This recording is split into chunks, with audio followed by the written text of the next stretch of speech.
சென்னையில் 5 வகையான போக்குவரத்து விதிமீறல்களுக்கு மட்டுமே நேரடியாக அபராதம் விதிக்க வேண்டும் என வெளியாகியுள்ள உத்தரவு தொடர்பாக பொதுமக்கள் தெரிவித்த கருத்துக்கள். ட்ரிங்க் அண்ட் டிரைவ் ஆல்ரெடி போட்டாச்சு. நான் ஹெல்மெட்டுக்கு ரொம்ப ரேட்டு ஜாஸ்தி. அது என்ன பண்ணனா, ஒரு ஹெல்மெட்டை வாங்கி கையில் கொடுத்துட்டு இந்த மாதிரி 1000 ரூபாய் சார்ஜஸ் பண்ணுறாங்க. ஒரு ஹெல்மெட்டை கையில் கொடுத்துட்டு ஒரு 100 ரூபாய் 150 ரூபாய் ஃபைன் போடணும். அப்போ ஹெல்மெட்டும் இதுவாகிடும், கம்பல்சரி போட்டாவாங்க. உதாரணத்துக்கு ஒரு 10,000 ரூபாய் ஃபைன், ஒரு நோ என்ட்ரி, ஒரு லைசன்ஸ், ஒரு 5000 ஃபைன் வச்சிங்களேன். அவங்க கிட்ட காசு இல்லைன்னா வண்டியை சீஸ் தான் பண்ணுவாங்க. அதெல்லாம் சாத்தியமாவது ஒரு விஷயம். ஃபைன் ஓகே போகிறது அதெல்லாம் போட்டால் தான் அவங்களும் பயப்படுவாங்க. ஒரு கரெக்டாக ஏன்னா அமௌண்ட் பெரிய அமௌண்ட்னா கரெக்டாக யாரும் பயப்பட தான் செய்வாங்க, இன்க்ளூடிங் மை செல்ஃப். ஆனால் ஸ்பாட் ஃபைன்லாம் இருக்குமா இல்லைன்னு தெரியாது. அது ஒரு சாத்தியப்படாத ஒரு விஷயம். டிடி கேஸ் ட்ரிங்க் அண்ட் டிரைவில் வரவங்களா இருந்தாலும் சரி, ரேஷ் டிரைவிங் வரவங்களா இருந்தாலும் சரி, இப்போ நீங்கள் இந்த போடுற ரூல்ஸ் அண்ட் ரெகுலேஷன் நடைமுறைக்கு வந்ததுனா ரொம்ப ஹாப்பி. ஏன்னா இந்த மாதிரி ஆளுங்க மாறுறது நல்லது.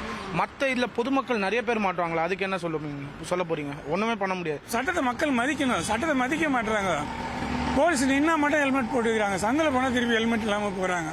அது சந்தில் விபத்து நடக்காதுன்னு ஏதாவது இருக்கா? மக்கள் இவ்வளோ கேஸ் போட்டாலும் திருப்பி திருப்பி அதே தப்பு பண்ணுறதால தான் கடுமையாக ஆக்குறாங்க. மக்களும் கொஞ்சம் திருந்தினாக்கா நல்லாயிருக்கும். இது கொஞ்சம் உடனே கட்டுறதுன்றது எல்லார் கையிலையும் பணம் இருக்காது. அதை கொஞ்சம் மறுபரிசீலனை செய்யணும்.